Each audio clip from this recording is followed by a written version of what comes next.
Francia aparece en el mapa como una de esas naciones que no solo se visitan con los ojos, sino también con la memoria. Está en el noroeste de Europa, limita con el Atlántico y el Mediterráneo, y se extiende entre los Alpes, los Pirineos y una red de llanuras, ríos y costas que le han dado durante siglos una enorme ventaja geográfica. Es, además, la patria de París, una ciudad que por sí sola resume parte del prestigio francés, porque allí convergen la política, la moda, el arte, la diplomacia y una identidad cultural que ha influido en medio mundo. Francia también incluye Córcega y más allá del continente, una constelación de territorios de ultramar que amplían su diversidad humana, cultural y natural. Y cuando uno intenta explicar Francia en un reportaje, descubre enseguida que no basta con decir que es un país famoso. Francia es una de las grandes potencias históricas de Occidente. Su historia comienza mucho antes de la Francia moderna,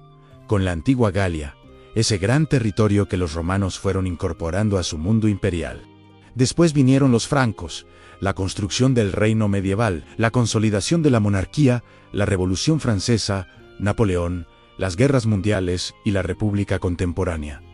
Todo eso no es solo una sucesión de fechas. Es una arquitectura de poder, cultura y conflicto que moldeó el idioma, las leyes, el imaginario europeo y la idea misma de ciudadanía moderna. Si hablamos de ubicación, Francia tiene una posición que parece hecha a propósito para conectar regiones distintas. Durante siglos funcionó como puente entre el norte y el sur de Europa, entre las rutas atlánticas y el mundo mediterráneo, entre el comercio, la política y la expansión colonial. Esa condición geográfica todavía se nota hoy en su infraestructura, en su red de transporte y en el peso de París como centro neurálgico. La capital no solo es la sede del gobierno, también es el gran foco económico y cultural del país. Por eso, cuando se habla de Francia, en realidad se habla de un territorio que combina historia larga, capital simbólica y una enorme diversidad regional. A lo largo de su historia,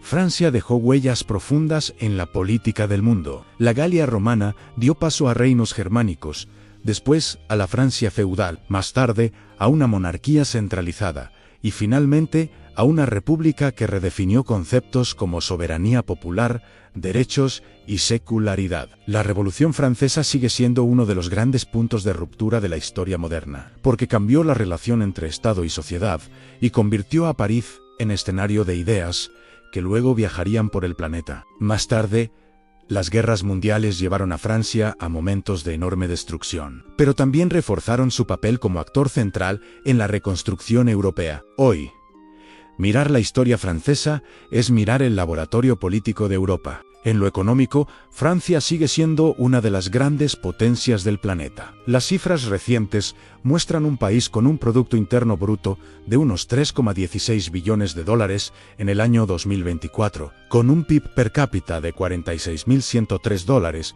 y un crecimiento del 1,2% ese mismo año, según el Banco Mundial. Al mismo tiempo, la economía francesa continúa lidiando con retos fiscales, porque el déficit público de 2025 se situó en 5,1% del PIB, y la deuda Maastricht llegó a 115,6% del PIB-AM.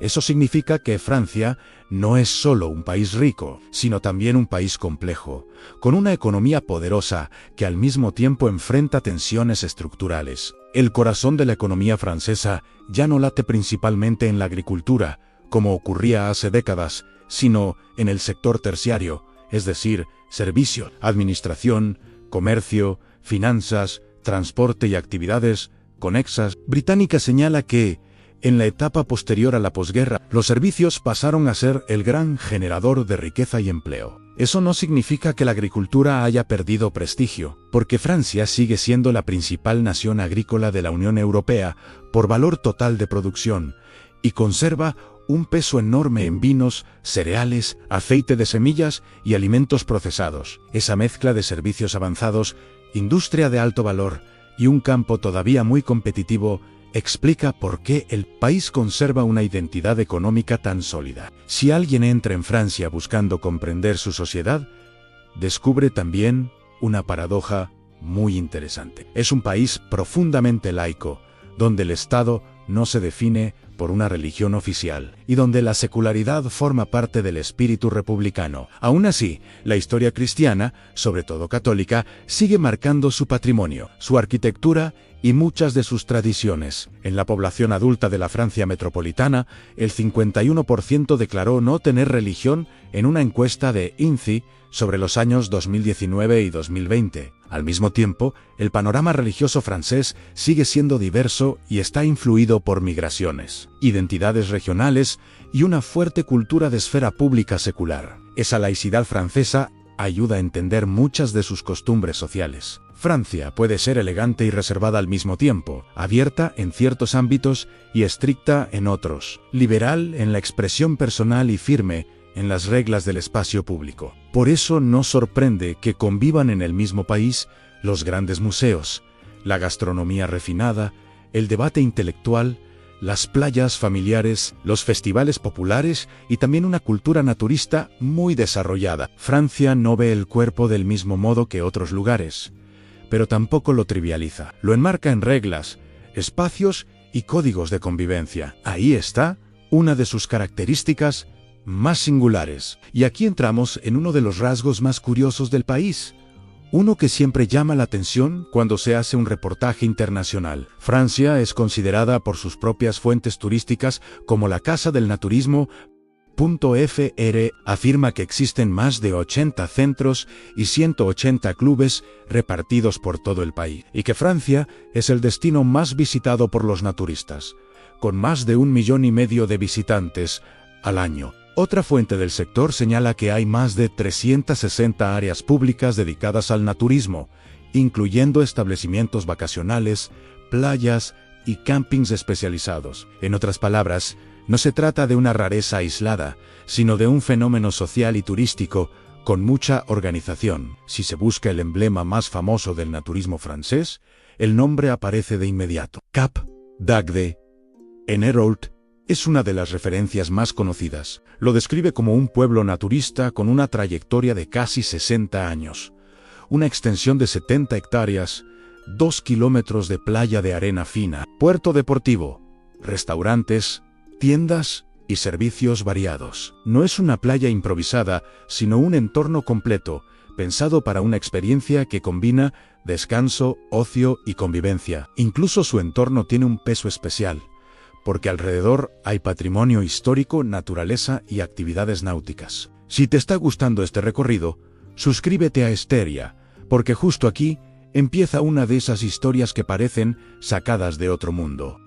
Cap d'Agde también es importante por su valor histórico dentro del movimiento naturista. Francia recuerda que la autorización oficial para el área nudista de la playa des Grots en la zona del Levant data de 1978, mientras que el ámbito naturista de Heliópolis, en la isla de Levante, conserva una filosofía de vida en armonía con la naturaleza. La misma fuente explica que en ese espacio se vive con escasa presencia de vehículos motorizados y con reglas de respeto muy claras. Esto es clave para entender que el naturismo francés no nació como espectáculo, sino como una ideología de relación con el cuerpo, con el ambiente y con el comportamiento social. Otro lugar que merece mención es Bois de Vincennes. En París no todo el mundo sabe que incluso en la capital francesa existe un área urbana reservada para el naturismo durante una temporada concreta del año.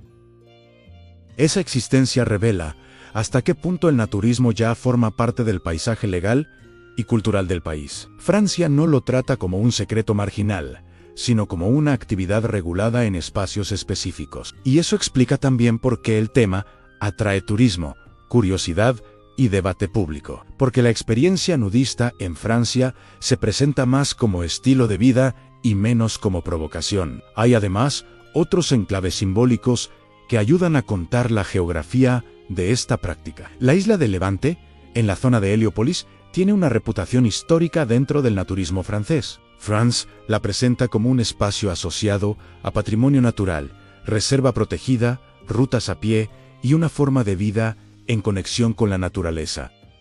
También menciona playas nudistas en Ramatuelle, Valaris-Golfe, Juan, Port-Louquet, Gruissan y Torrials, entre otras. Ese mapa demuestra algo muy interesante. El naturismo en Francia no está concentrado en un único punto, sino repartido entre Mediterráneo, Atlántico, islas y regiones interiores. Es casi una red cultural, además de turística. Ahora bien, cuando uno mira este fenómeno con más profundidad, entiende que el naturismo en Francia tiene más que ver con normas y sociabilidad que con morbo o exhibición. Las propias fuentes del sector insisten en el respeto, la seguridad, la convivencia y el ambiente familiar. Esa es una diferencia importante para contarla con seriedad. En los espacios naturistas franceses, la prioridad suele ser el comportamiento correcto, la comodidad de los visitantes y la regulación del uso del espacio, no la ruptura caótica de las normas. Por eso el naturismo francés ha crecido como turismo especializado, con alojamiento, actividades, restauración y control local. Y aquí conviene detenerse en la palabra tribu, porque en Francia hay que usarla con cuidado. Si hablamos de pueblos originarios dentro del Estado francés actual, la referencia no está en la Francia continental, donde la identidad nacional se construyó de otra manera, sino sobre todo en los territorios de ultramar. Allí destacan los Kanak de Nueva Caledonia y los pueblos indígenas de otras regiones como la Guayana Francesa. UNESCO y sus documentos sobre el Pacífico muestran que en Nueva Caledonia existen comunidades Kanak con un papel activo en la gestión comunitaria del territorio y del patrimonio natural. En un documento de la organización se destaca incluso la colaboración entre autoridades, comunidades tradicionales y conocimiento local para la gestión de tortugas y lagunas. Es importante decirlo con precisión, no estamos hablando de un pueblo aislado congelado en el tiempo, sino de comunidades vivas que negocian su lugar en el mundo contemporáneo. En Nueva Caledonia, la comunidad Kanak participa en planes de manejo basados en conocimiento tradicional y en prácticas de conservación. UNESCO ha señalado esa participación en la gestión de los lagos y ecosistemas del territorio. Eso quiere decir que, en 2026, su vida no puede describirse como una postal estática. Está atravesada por educación, economía local, tensiones ecológicas, autonomía política y preservación cultural. La identidad sigue viva, pero adaptándose a una modernidad que no siempre la trata con justicia. Cuando se habla de su vida cotidiana, lo más honesto es contar que los pueblos indígenas de ultramar conservan un fuerte vínculo con la tierra, la familia extensa, la transmisión oral y los rituales comunitarios. En el caso Kanak, por ejemplo, UNESCO resalta el uso de conocimiento tradicional en la gestión del medio ambiente y la pesca, y también la presencia de reuniones comunitarias, bailes y actividades colectivas como parte de la vida social. Ese tipo de prácticas no se entienden bien si se intenta reducirlas a estereotipos. Su fuerza está en la cooperación, la memoria y el respeto a una red de obligaciones comunitarias que todavía tiene peso real. Sobre la vida en pareja y la intimidad, lo correcto es hablar con respeto y sin entrar en detalles privados. En estas comunidades, igual que en muchas sociedades tradicionales, la familia, el parentesco y el consentimiento social de la relación siguen siendo elementos importantes. Lo relevante para un reportaje serio no es la curiosidad sensacionalista, sino entender que las normas de convivencia, el rol de los mayores y la autoridad comunitaria influyen en cómo se forman los hogares y cómo se reciben las decisiones personales. En otras palabras, no es una sociedad definida por el escándalo, sino por el equilibrio entre tradición y cambio. En cuanto al rol social, los pueblos originarios en el marco francés de ultramar suelen sostener una vida donde la comunidad sigue teniendo mucho peso. Los mayores conservan prestigio como guardianes de la memoria, la tierra y la mediación social. Los jóvenes, por su parte, suelen moverse entre la escuela, el trabajo, la ciudad y la recuperación de la identidad. Esa tensión entre herencia y modernidad es una de las grandes historias del presente. Y además, en territorios con turismo, como algunos lugares del Pacífico francés, el visitante no llega a un vacío cultural, sino a espacios donde la hospitalidad está mediada por normas locales. El turista puede ser bienvenido, pero no manda. De hecho, la relación con los turistas es uno de los temas más interesantes. UNESCO ha mostrado en distintos documentos que las comunidades locales y tradicionales participan en el manejo del patrimonio, en las actividades de conservación y en eventos culturales compartidos con autoridades y especialistas. En Nueva Caledonia, por ejemplo, hubo jornadas sobre la tortuga que incluyeron comunidades locales, representantes gubernamentales, científicos y jóvenes. Eso muestra una forma de recibir visitantes que no se basa solo en consumo cultural, sino también en educación, diálogo y reglas de respeto. El turista, cuando entra en estos contextos, entra a un espacio vivo que exige conducta responsable. Francia, en ese sentido, es un país de contrastes fascinantes. Por un lado, es capital de la alta cultura europea, del museo,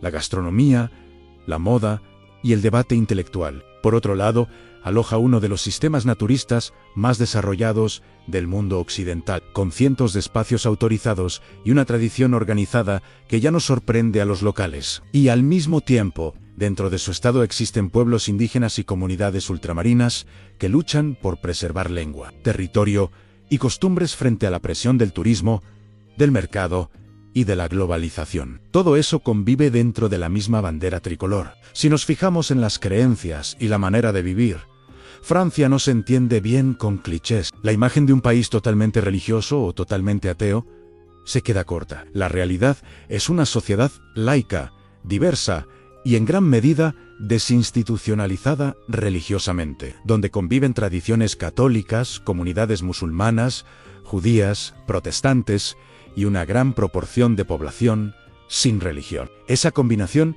explica por qué el país puede ser conservador en ciertos espacios, moderno en otros y muy pragmático en la vida pública. La libertad individual existe, pero siempre acompañada por norma. Y eso vale tanto para la vida urbana como para los espacios naturistas. También es importante mencionar el peso del campo y del paisaje en la identidad francesa. Francia mantiene una agricultura muy potente, con grandes regiones cerealistas, viñedos famosos en todo el planeta, producción de frutas, lácteos y carne, y una distribución del territorio que todavía le da una relación muy íntima con el suelo. De ahí surgen vinos, quesos, panes, mercados, festivales y una cocina que se volvió parte del prestigio nacional. Cuando un país convierte su agricultura, su gastronomía y su paisaje en parte de su marca cultural, no solo exporta productos, exporta forma de vida. Y si hablamos de modernidad, Francia sigue siendo una república de enorme peso internacional. Es miembro fundador de la Unión Europea